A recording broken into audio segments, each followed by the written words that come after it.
Today I am finally insulating my garage so I can run my heater and keep my garage at a constant temperature. I have to wake up early to turn it on before coming out here, causing the heater to run pretty much the whole duration that I am out in the garage, as well as an hour before I get out there. And let's be honest, I need my beauty sleep, so getting an extra hour in the morning is going to be nice. Whether you already have a heater or plan to get one, insulation is a great idea. It will keep your garage warm and save you money on heating costs, since even though the heater will run throughout the day, it won't be running for multiple hours on end. And who doesn't like saving money? More money saved is more projects you can get done. I bought all my insulation from Menards. Unfortunately, I did not get the 11% rebate. They weren't running this at the time, but I did use some old rebates to help with the cost. I chose R-13 insulation, which is 15 inches wide, considering all my walls are framed 16 on center. It fits perfectly into my 2x4 stud walls that are 16 inches apart. R-13 was the cheapest option I found, and buying 20 or more rolls gave me a pretty good discount. And you know me, I love a good discount.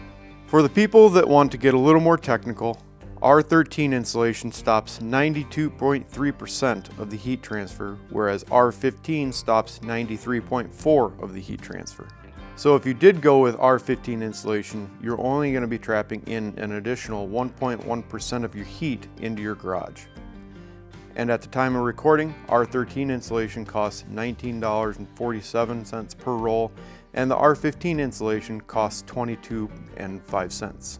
But the catch is that the R-13 insulation comes in a 32-foot roll, whereas the R-15 comes in an 18-foot roll, at Menards at least.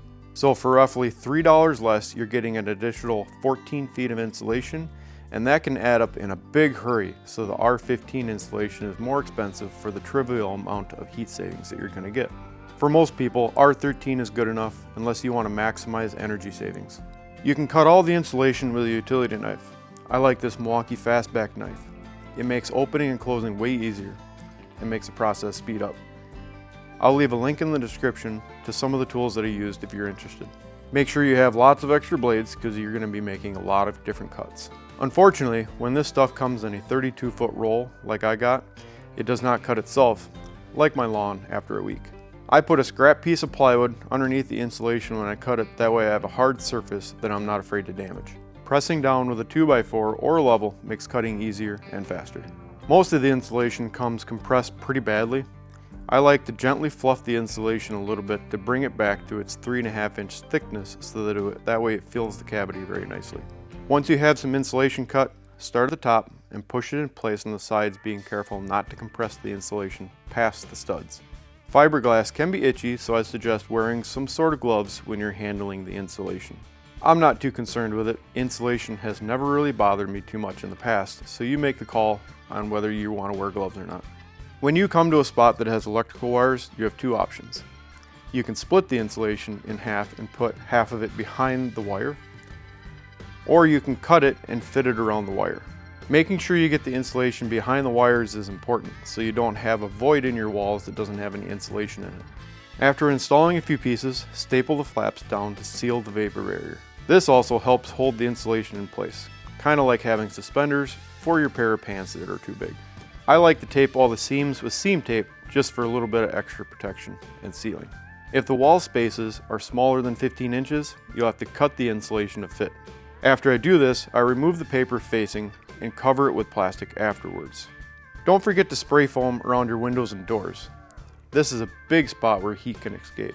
I don't recommend using the small one-time use cans. Instead, buy the bigger cans and get a reusable gun. They spray better and cover more area, saving you money. Plus they make you feel like a pro, and who doesn't like feeling like a pro? Sealing these small gaps around your windows and doors is very important, and trust me, losing heat through these gaps is like throwing money out the window. Literally. Use window and door spray foam to prevent drafts. Regular spray foam can expand too much and cause problems like windows and doors not shutting properly. For larger gaps, use the big gap spray foam. It expands more and fills in the gaps better. For small areas, spray foam works better than stuffing in fiberglass insulation. It took me a few weeks to finish this project since I work on it a couple hours in the morning before I go to work. If you have a full day and some help, you could get it done much faster. Where's the fun in finishing it too quickly? I enjoy the process. Hope you do too. Once I insulated my garage, my heater ran way less. Before, it ran almost all the time. Now it only runs for about 30 minutes every hour, even in freezing temperatures. Right here it shows a day where it was barely above 0 degrees Fahrenheit, and it shows how much the heater ran that day. When it's warmer outside, it runs even less. Like here, where during the day it got above freezing, and at night it was in the teens. And this shows how much the heat has ran in the last week if anybody's looking to know how long the heater is going to run with insulation in the walls and a little bit in the ceiling. I bought 20 rolls of this insulation at Menards for $350, and that's with the bulk discount. It's definitely worth shopping around and trying to find the best deals possible on insulation or whatever materials you're looking to buy. Never buy whatever is convenient. I left the insulation above the garage door and on both sides with no plastic or tape because I need to run some electrical for the exterior lights yet. So even if you have some work to do, you can get the insulation up and you can pull it back down to do work in the future. But at least you get it in there so that it's doing its job and saving you a little bit of heat.